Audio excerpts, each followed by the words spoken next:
And welcome to Trophy Kids presented by Bad News Media. It is the NFL Week 5 football edition. As always, I'm your host, Nate, co-host Michael here with me as well. How are we doing today, good sir? I'm great, Nate. I think we should both take a moment. We should both take a moment and bask. I think no one in the world was predicting both of our teams to be top 10 power rankings in the NFL going into week 5. So we bask. Dude, we have fun football teams. The Tampa Bay Oh, Buccaneers and yeah. the Commanders are fun football teams right now. Extremely fun. Love it. The only difference right now is you have a quarterback that has the potential to be elite, and I just have a guy that you love rooting for in Baker. Like it's absolutely fantastic to have quarterbacks that you're like actually excited about to watch week in and week out. Unlike, well, I've had it at times in my rooting career, but not stable like a Baker kind of guy. Yeah. Yeah. It's a game changer in terms of rooting for teams. It's a lot of fun. I was sitting there because we're recording this Thursday, so before the Thursday night game, we obviously won't do a breakdown. But I was sitting there last weekend. One, Baker's just an awesome guy to root for, but I was sitting there like, what does this sort of feel like again? I was trying to think, like, what does Baker remind me of? And he reminds me of my 14, 15-year-old self rooting for Jeff Garcia, where you're just like, this guy isn't going to be elite, but damn it, we're going to have a fun time and we're going to win some football games. It'll be an enjoyable Sunday. And that's exactly what's happening right now with my Tampa Bay Buccaneers. I like that. It's a good comparison. Like, there's gonna be moments where it's like, Oh, this is awesome. yeah, this is super fun. And at the time, I was like, Jeff Garcia is awesome. He's got a Playboy model for a wife. This dude plays football like a maniac, but is a lot of fun to watch. He's a little undersized. And yeah, that's what I got with Baker, minus the Playboy wife and uh just a lot of fun to root for. So yeah, Yeah. going slightly off the tracks. I will also say I'm not a fan. I know we need to like throw the game and all this nonsense, but we've got a Germany game. Look, in football season, it is a grind. I Yeah. especially with the college side, I'm up until 2 a.m. on Saturdays watching games. I need to be able to sleep in on Sundays. I can't be getting up for a 9:30 Jets Vikings game, but that's sort of where we're at right now, unfortunately. It is a little tough. I know what you mean. And then, also, well, we're looking at a 14-hour grind of football, which is great. Don't get me wrong. I'm very excited for it, but I like to do something semi-active in the day. So that means I need to Yep. wake up even earlier to try to, do something productive with my day before I literally slob on my couch for 14 hours. So yes, it is a bit tough. This is my problem because I got football on Thursday, football on Friday. Wake up early in the morning to go to the gym before Saturday games get kicked off. Then I do Saturday from noon to about 2 a.m. And then we got, and I love it, don't get me wrong, but I need a period to sleep in somewhere in there. And now we're getting up for Jets Vikings. So Yep. it's a bit of a thing. Also, this another tangent, but I don't know if I've put this out there. I I think everybody's got like a sports conspiracy out there, but I was talking at work recently. This is non-football related, but just a take I need to get out into the universe. I'm convinced at this point that the professional pickleball league is just a money laundering scheme for the rich. Like, who is watching this? We were talking about this at work the other day. Like, who is putting on ESPN to watch pickleball when you have tennis? Like, I'm going to watch Becky on the pickleball circus when I can watch Wimbledon or the US Open. Like, what are we doing? Who is watching this? It's a money laundering scheme for the rich, I think. It's an interesting theory. I don't hate it because I don't know anybody that actually watches it. I know people that play it, but I don't know Oh, anybody yeah. that consumes it. And especially when you can watch, real extreme athletes play tennis. I agree with you. I think we're on the same wavelength here. One of the reasons we love watching professional sports is because we're watching human beings doing unrealistic things, like just freak athletes. Why am I going to watch a sport that was designed to be easier so old people could play it? Like we basically just made tennis easier so old people could play it. That's pickleball essentially. And now we got a professional league. Like what are we doing here?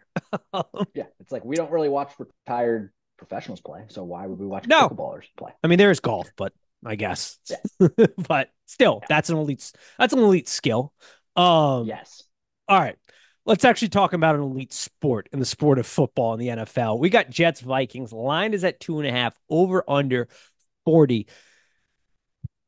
We talk about it seemingly now every week, but this Vikings coaching group is putting in a strong resume for coaching staff of the year. What they are able to do in revitalizing Sam Darnold's career and just get through what I mean, let's be realistic. I don't think the ceiling was super high for the Vikings. They were coming into the season thinking they were breaking in a rookie quarterback, and now they've got Sam Darnold, who's on pace to be the MVP at this point, against a Jets team that's A little turmoil, I think, starting to form in that building between Aaron Rodgers and a defensive minded head coach and Nathaniel Hackett, who's just happy to be along for the ride. They're over in Germany for this game. What are your feelings on this one? Do you have a side in this game? I do have a side actually, and I'm a tad surprised by the line. I feel pretty good about the Vikings, just all the good mojo going on over there. I mean, you said it, the Jets. I'd say, yeah, there's definitely some turmoil starting. There's just a lot of little issues going on with that team. The biggest issue here is Aaron Rodgers can't get the ball to Garrett Wilson, and I can't for the life of me understand why. He's when Wilson gets the ball. Now he did have a bad fumble, but when he gets the ball in his hands, I mean, he's elite with. I mean, with his movements, his cutting, he's unbelievable. So I don't know what's going on there. I'm not sure what they're totally doing with their Brees Hall usage. If maybe he has a slight injury or something, I don't know what's going on there exactly. Um, Also, Rodgers, I almost feel like at this point, like he likes the attention that he gets, like having friction with his head coach. It's almost like he forces it. It's very just, in my opinion, it's kind of toxic. It's just, I just don't really like the way that Rodgers always handles things. And then you look at the Vikings. I mean, things could not be going any better for this team right now. They almost gave it up last week, but held on. I mean, they're the surprise of the NFL, in my opinion. So I feel pretty good about them. They have a really good defense. I think they're right now, they got all the momentum. So I would go the Vikings, especially if you got them under a field goal. I like it a lot. I'm in complete agreement with you. I am betting the Vikings on this. This is actually a game that I'm putting some money on. The other part of this too is we saw Aaron Rodgers starting to limp around a little bit last game. What do the Vikings love to do? They love to blitz you and get you moving and uncomfortable in the pocket. And you're traveling abroad. That adds a little less healing to the body. Sam Darnold playing out of his mind right now. First in TD percentage, second in yards gained per pass attempt, fourth in completed air yards per completion. So absolutely fantastic what they're doing. They're simplifying the game. The other problem with the Jets here is they're running like a super slow tempo, it almost feels like. And if you're not going to get a ton of cracks at it, it starts to worry me a little bit here. So yeah, I'd like the Vikings. I'm taking it up at -2.5. From there, we move on to your football team and the Washington Commanders versus the Browns. Line is at 3.5. Commanders are the favorite over under 43. We mentioned it. You got a fun team to root for. The offense is absolutely flying around. Lincoln Riley, Cliff Kingsbury. I confuse them every week. Cliff Kingsbury I did too. has I got did. the offense rolling. It looks like he actually learned something his time away from football a little bit. He has a quarterback who can see over the offensive line, so he can do a little extra things offensively, I think, schematically. How are you feeling about this game, and do you have a side in this one or a bet?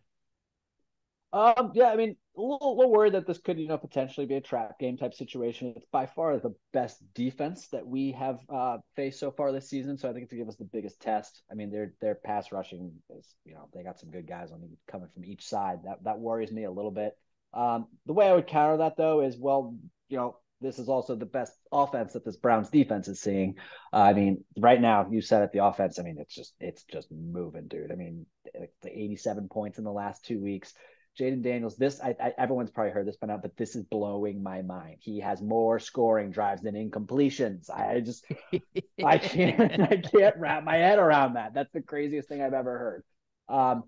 He's rolling right now. The thing that I love about it, it's like each game you're seeing improvements. It's like he's getting better and better each game. At first he was taking off from the pocket the first 2 weeks and refusing to look downfield. The last 2 weeks he's taking off, he's looking downfield, he's finding the open guy instead of going and running. Um, Love what I see. I probably will. I think the momentum keeps rolling, so I will take my team to cover. I get nervous because I don't usually do that. But yeah, that's. I think I got to take him here. We're rolling. I agree. Jaden Daniels is absolutely fantastic. First in passing success rate, first in completion percentage, fourth in yards gained per pass attempt. Absolutely lighting the league on fire right now. I will say this. I get why people are comparing him to RG3.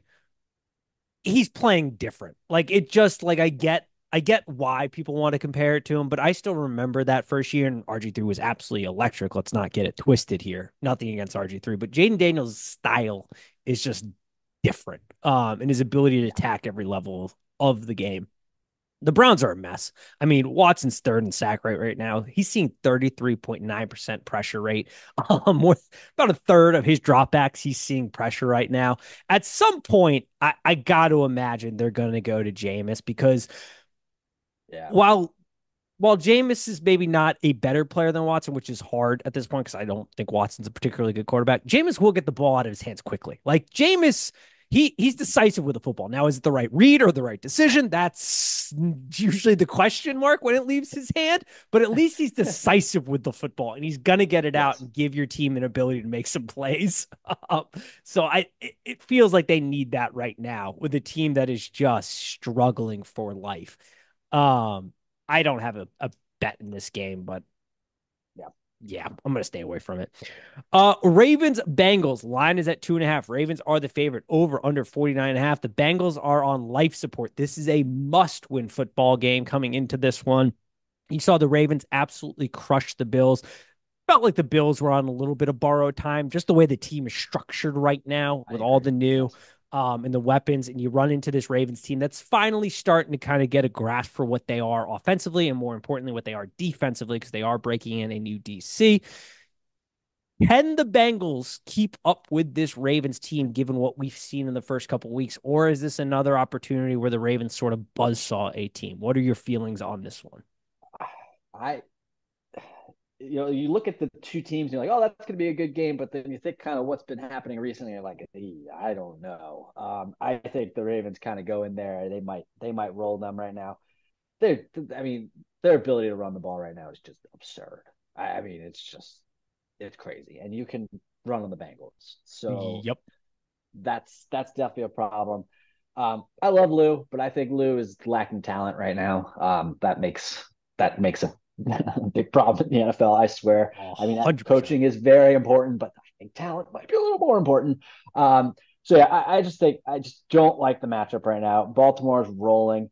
I mean, Baltimore doesn't want to go 2-3 either, so they're kind of looking at this almost like must win as well.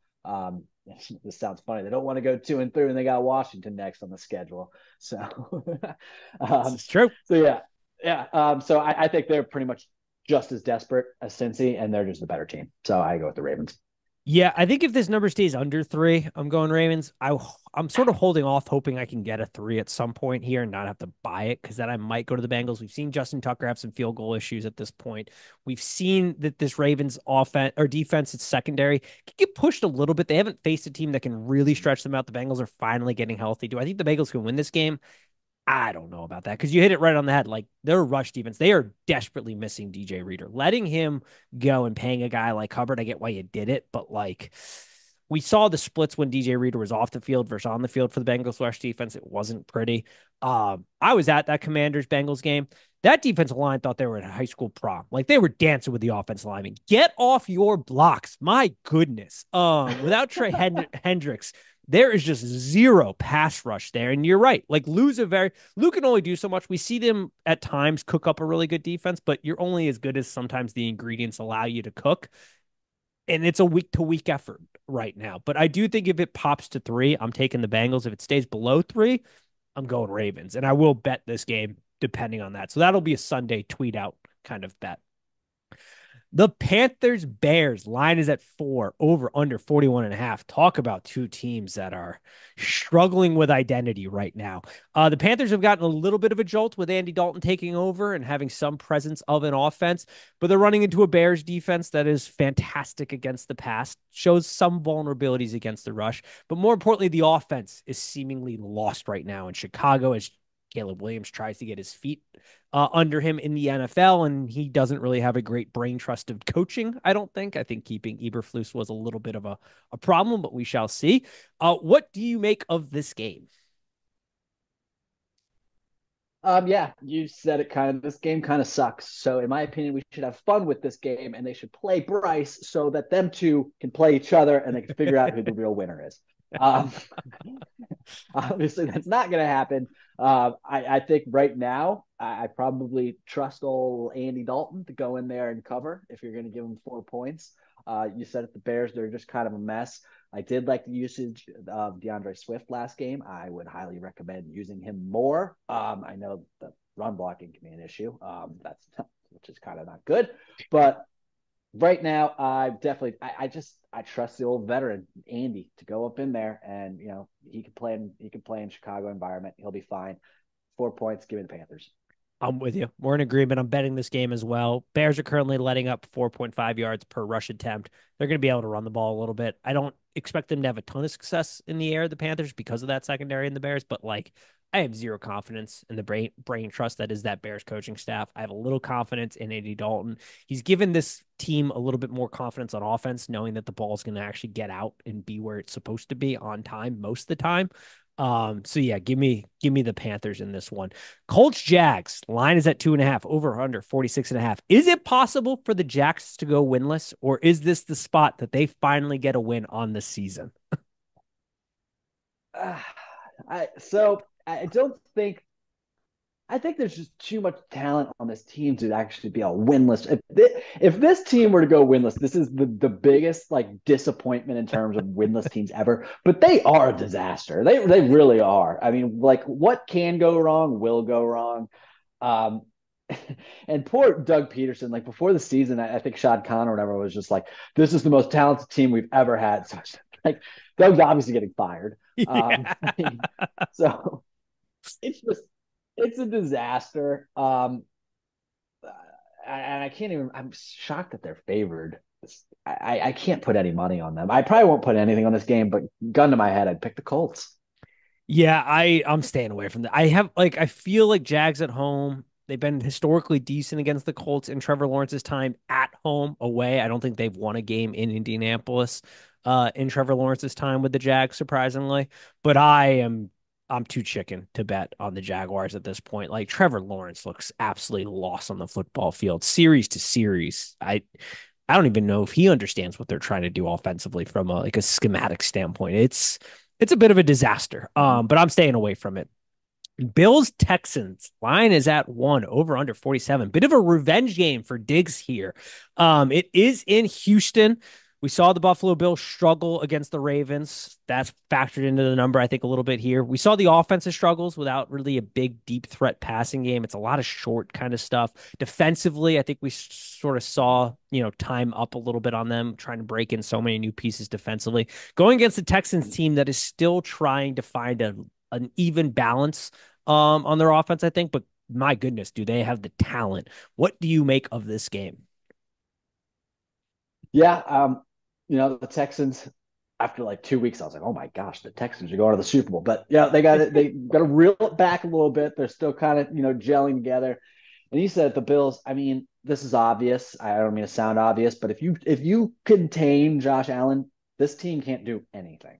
Yep. Um, Now the biggest problem is containing Josh Allen. But I kind of think this Texans team might be able to do that. They might be able to at least give them a hard enough time, especially if they're at home. So yeah, I go with the Texans here. I'm in agreement. I'm putting money on it. Texans straight up. I'm just going money line. I'm not messing with the one, Mm-hmm. like the +1 nonsense here.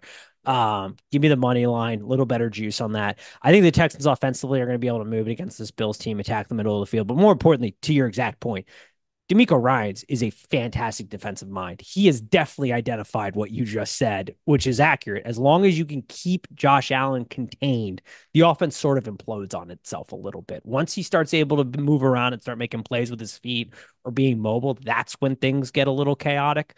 So I'm with you. I've got the Texans here in this one. Also, what was that with Joe Brady call on that? Like they finally got some momentum in that Ravens game, and that's when they decided to break out the trick play and almost get Josh Allen absolutely Oh decapitated yeah. with that.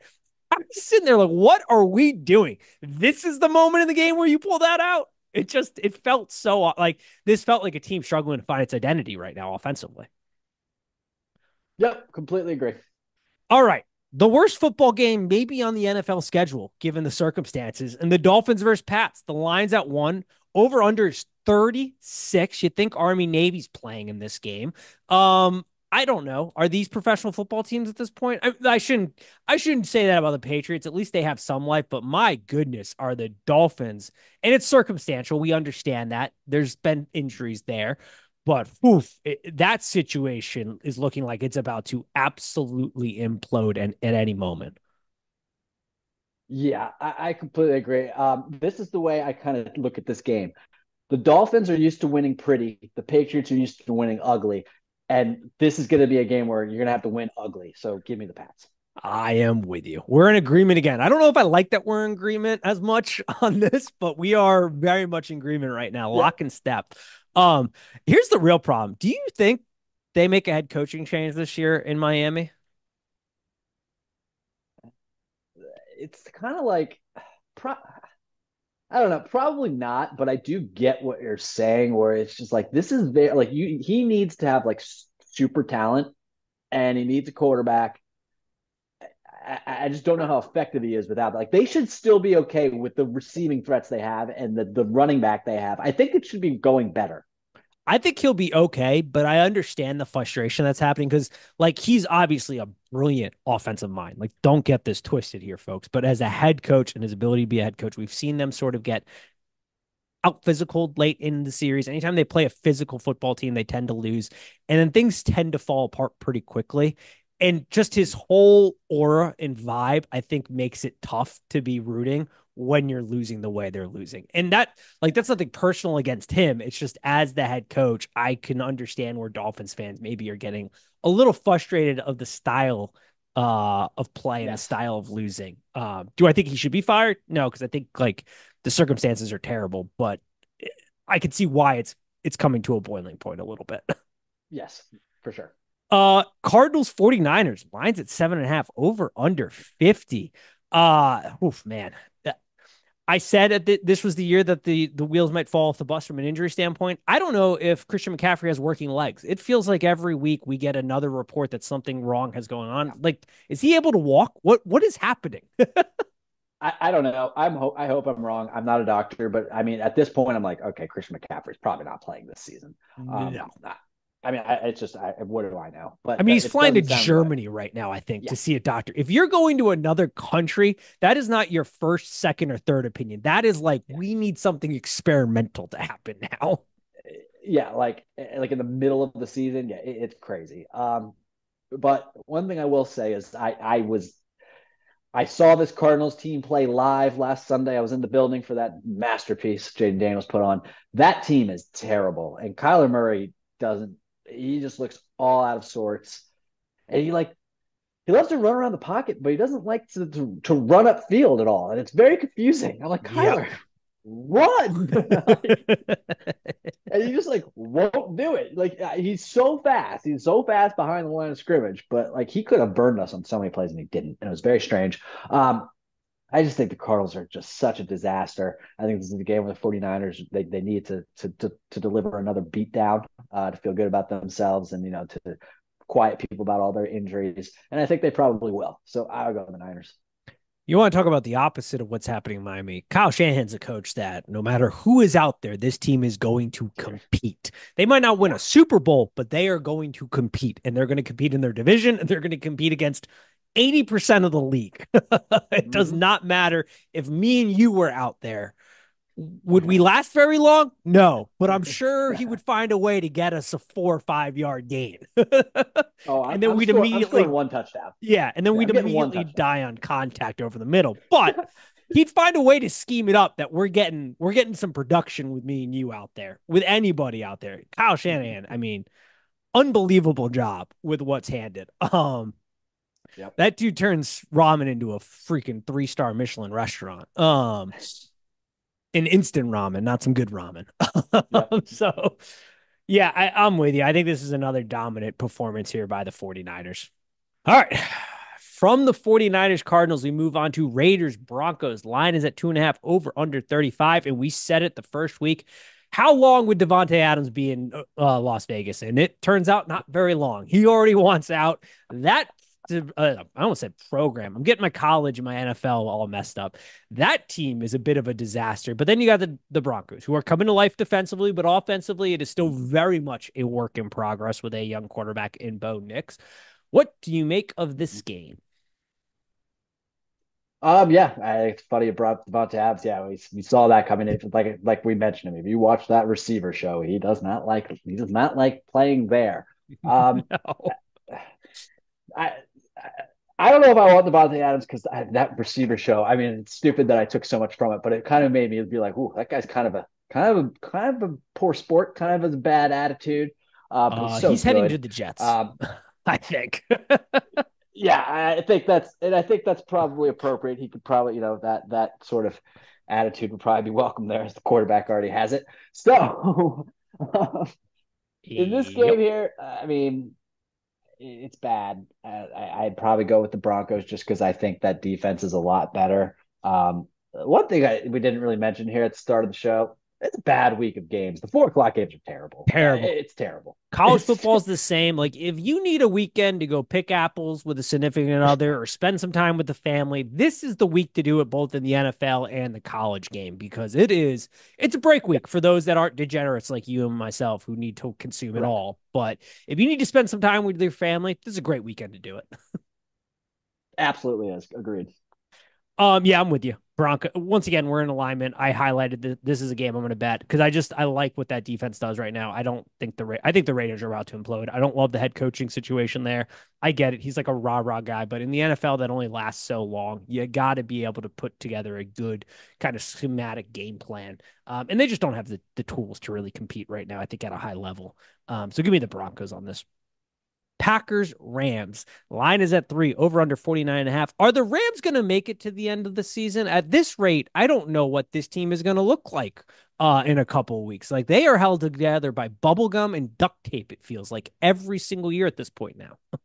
Yeah, I feel bad for them, and also like historically, especially with Cooper Cup, I don't believe anything they ever say because he always takes Oh, forever to come back. Oh, he'll be back in a week. He'll be back in a week. It's just like another week, another week, another week, and then he'll be thrown on IR. And you're like, what is going on? he is the Um, Cam Rising of the NFL, where every week yes, Utah is like, Cam Rising's playing. No, he ain't. yeah, yeah, and so like you just can't trust anything they say. And the Packers first half last weekend was looking terrible. We were like, should Jordan Love be out there? Like, are we okay here? Second half though, they came back, they turned it on. Jordan Love started looking a lot better. When Jordan Love is on, dude, he is very good. Oh, He yeah. is extremely good. So this spread here, I'm going with the Packers. I just think they're a little bit more together right now. I like Stafford, but right now I take Jordan Love over Matt Stafford. I would agree. I'm also on the Packers on that one. I've also bet it. I've also highlighted on my sheet for a bet to place once we're done recording this. So I like give it. me the Packers as long as there's no hook and it's the flat 3. Mm-hmm. We got Giants Seahawks. Line is at 6.5. 43 is the over under. Geno Smith. I mean, this guy, the fact that he is having the career he's having at this point is absolutely fantastic. He looks full control of that offense right now. They ran into a very good Detroit Lions team, so I don't take anything away from that as far as Yeah. expanding upon it for the rest of the year. But you got to love what Seattle is doing here right now. I completely agree. I mean, Gino looks like a star right now. I Yeah. mean, he's awesome. Some of the plays, I'm just like mind blown. I'm like, where has this been with this guy? I mean, you kind of think this is Gino's even more extreme. Like you kind of like want to relate it to the Sam Darnold situation, but Gino's on like another kind of level, and I think even his break and play was greater. Oh, Um, yeah, I mean, what he's doing is awesome here. Then you look over at the Giants. Is Neighbors questionable? nope. Is he playing? He's out, I believe, last I saw. Ooh, that's no Yeah. bueno. I believe they Well, ruled him out, but I can well, they double can't do check. any. They cannot do a thing. So I mean, I was already. I was. It really wasn't going to affect my decision whether Neighbors was playing. But if he's not playing, well, I mean, yeah, Seattle all the way at home. Kidding me? Give me the Seahawks. Hmm. That is where I'm at. I'm That's not crazy. betting it. I'm going to stay away from it, but I would, for picking purposes, I'd be picking the Seahawks here.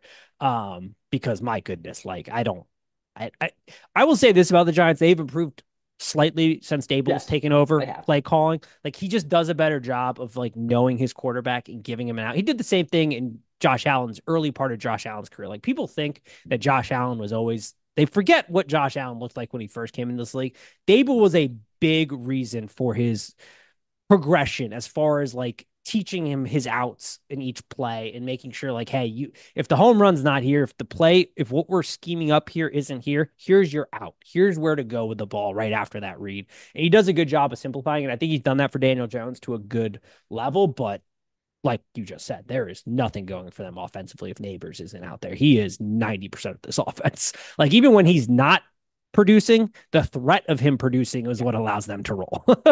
Yeah, Neighbors is awesome. He's gonna be. I mean, by the end of next season, he's gonna be top five. I wouldn't even care if anyone was like he's top five now. I'd be like, He he is might so good. be. Yeah, It's insanity, dude. yeah. The skill, that's an interesting question. Do you think, I keep going back and forth on this. Do you think the wide receiver position is about to become the running back position where there's just so much talent, it almost devalues? Like you always need a number one. So the top guys are always going to get paid. But like you look at the college rank, there are 17-year-olds doing insane thing at the college rate right now that are about to, they'll eventually be in the NFL. Every year it feels like we have massive wide receiver talent. Like it feels like that is such a deep, rich position group that it almost, we may start to see it be devalued from a market standpoint. Maybe a little bit. I don't hate that. I'm spacing on the kid's name, but that 17-year-old Alabama is Williams, oh, dude, it's unbelievable, insanity. dude. Are you It's kidding absurd. me? Like, he's gonna go through this whole season being 17. I Yeah. was just like, oh my god. I was like, well, I know who I want to pick in 3 years. Like, are you kidding me? Yeah, I don't hate that. And then even so, like it's tailed off a little bit, but you saw weeks 1 and 2. I was like, dude, running backs are making a comeback here. This is Yep. awesome. So yeah, I don't hate that because the position is just getting like there's the talent level is just getting out like 1 through 30 wide receiver group in the NFL. I mean, they're all just freaks. Like they're It's all really good. insanity. Yeah. And I Yeah. do wonder if GMs are eventually they're gonna cap it at a position like, all right, like, yes, you were worth that technically, but I can go draft a guy and get him on a rookie deal for X amount of years and he's gonna be a stud. Like I don't think it'll be the exact same as running backs because we see teams struggle that don't have a true number one wide receiver. It's a problem, but like there's just so much talent available that I think their market's gonna take a little bit of a dip here coming up. Um, Yeah. Cowboys Steelers. Oof, man. Lines at 2.5, over under 44. Huh. Did you see that video of Jerry Jones just landing a helicopter like mid practice? Yes. I watched that. I was like, this man doesn't care about winning. He's in a movie. He's just Not at all. like this dude thinks he's I starring mean, on it's the most this ridiculous thing I've TV ever show seen. Dallas. It's just like the entire practice was just put on a hold so Jerry could land his helicopter. What are we doing? I mean, It's absolutely it's a incredible. joke. From a football I mean, perspective, Mike McCarthy, yeah, yeah, go for he it. just must be beside himself. I mean, I know he's a yes man and he's just going to do whatever Jerry says, but he must be just like, are you kidding me? McCarthy's out here fighting for his life as a head coach, and Jerry Jones has got a chopper landing mid practice. Unbelievable. From a football perspective, do you have a play in this game or a thought on the direction this Um, one might head? Nothing really. I think the Steelers will probably have the coaching and the ability to just take out CeeDee Lamb, and they'll probably win the game. It's kind of a boring game. It's a classic matchup, I guess you could say. You could make that spin on it. But it's just not a very good game. I do think the Steelers. I don't really know why, but it seems like they're desperate to just find a way to get Russell Wilson to play, and I'm like, why? It's insanity. Fields is actually playing pretty well, I and behind a know. banged up offensive line, you're telling me you want to roll Russell out there? Like, what are we doing? I don't get it. It's very strange. They just want to play him so badly. I'm like, don't. Yeah, I do think this is a Steelers spot. Could be an under spot too. Like Steelers offensive line's a little banged up. Yeah. Fields has been playing good. The Cowboys have one of the worst rushing defenses in the league, so the Steelers are just going to run the ball all game. And then you look at the Cowboys offense, like 30th in rush yards per attempt, 23rd in EPA. What does that scream to me? That screams third and long, which allows TJ Watt to just pin his ear back and tee off on Dak Prescott. Um, and it's sort of kind of like a classic Mike Tomlin gets the boys going early, fired up. They come out like a shot out of a cannon, but it's a slow pace game. So I feel a prime time potential under, and definitely I think Steelers minus 2.5. All right. We end the football week with Saints Chiefs. Line is at 5.5, over under 43. And whew, man, the Chiefs, talk about a team that is dealing with some injuries. You start to question how long that offense can go. Meanwhile, you got Travis Kelce aging like milk on a sunny day. This is a low point in his career. It's his lowest yards per game, lowest receptions per game, lowest success rate per game, lowest yeah, basically virtually every metric is the lowest of his career, and it's below his career average at this point. Do you think this is a byproduct of a guy getting washed up, or are we seeing something similar to Gronk where it just takes him a little bit longer to get conditioned? They're saving him for a longer kind of postseason run and just not utilizing him in the same way. Where are you at with this Chiefs offense? I guess Travis Kelce. So with Kelce, I think that was potentially the plan. I don't think that really can be the plan anymore because Rashee Rice turned into the guy, and well, he's no longer going to be the guy. I think maybe that could have been a plan. I'm also slightly on board with the theory that people have thrown out there. Real busy, different off season for Travis, Yep. not marrying, being in a relationship with literally the biggest superstar on the planet. Um, And he's that acting now, apparently, too. He's in some yeah, Fox TV show or right. FX. So yeah, so he's workout conditioning probably wasn't the same, and if he's 35, I think so. I Yep. think that could take a toll. Maybe he's a first ballot Hall of Famer. Maybe he is capable of literally getting in shape in 3 weeks and being a beast again. But I don't know. I'm definitely worried about that Chiefs offense. I mean, maybe they try to go after Devontae Adams. I don't know. I don't know what they do here. I It's a good do like him to question. cover, though. I like him to cover, believe it or not, after saying Really? all. All right. I do. I just think I like him here at this spot on prime time. I think that well, do I like him to cover? I like him to win. I don't know if I actually like him to cover. I might go back on that. I have no play. I have a feeling this might be another under game. How it turns so quickly here. My thing is like it is Patrick Mahomes and Andy Reid, but at some point injuries have to matter, right? Like you lose Pacheco, you lose Rice. Kelce is just not in shape right now. The offensive line's getting a little sorted out. You're a defensive led team. Like I don't know. It feels like at some point it's got to come to a head. And you're playing a Saints team that has come back down to earth a little bit here. Yes. Yes. But I feel sort of an under approach here with just two defenses that are going to kind of stifle what these offenses want to do simply because they just don't. I don't know if they have the tools to succeed right now. Yeah, it doesn't seem like it. I mean, Alvin Kamara's banged up. The Yeah. Saints, they're not. They're the Saints. I think are number one in scoring, but it's literally because of weeks 1 and 2. Like, Yeah. Yeah. This would have been a great like week 3 game or something where we would have yeah, been jacked for this game coming in. But with the injuries and the Saints coming back down to life, it just sort of feels like an under yep, type of game. yep. I would agree with that. All right. Well, that is week 5 wrapped up in the books. Any parting thoughts for our lovely crowd here? No, I mean nothing major. Like we said, it's a poor week of football. I don't say this like in a good way, but man, if any team could have used a bye, it sure was the Philadelphia Eagles. Whew. Oh my God. So they have hit their bye when they need it. I don't like that, but they have. That team's a disaster. That team. I mean, talk about a fan base that must be so infuriated. Every time your team is doing something stupid, the camera pans over and the look on your coach's face matches the stupid play that is going on over there. It is incredible. Sirianni is just the biggest doofus in the world. Yeah, yeah, you said it. I mean, you nailed it. And they're dealing with injuries. They needed this bye week more than anything. I'm sure 99% of Philly was wishing Sirianni would get fired and they would have a new coach to come back to. But unfortunately, no, they get to deal with him likely for the entire season. Yeah, they're sitting there like, how is the kid from Elf still our head coach? God damn it.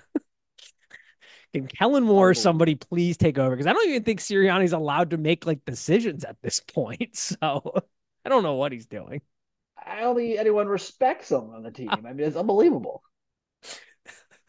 don't know if I've seen a situation like this play out this long, where you're just like, man, you were really riding that Super Bowl curtails right there. And all the brains left Philly as far as Yep. coordinators and are off at other spots. And whew, man, it has whew, right down. Good God. Philadelphia Eagles, man. And that's a city too. You just Tough to be a losing coach in that city. I got to imagine his day to day is hell. Could you imagine being Sirianni walking around downtown Philly right now? Oh, God. All right. Well, Love it's it. true. Yeah. We'll be back next week. As always, peace.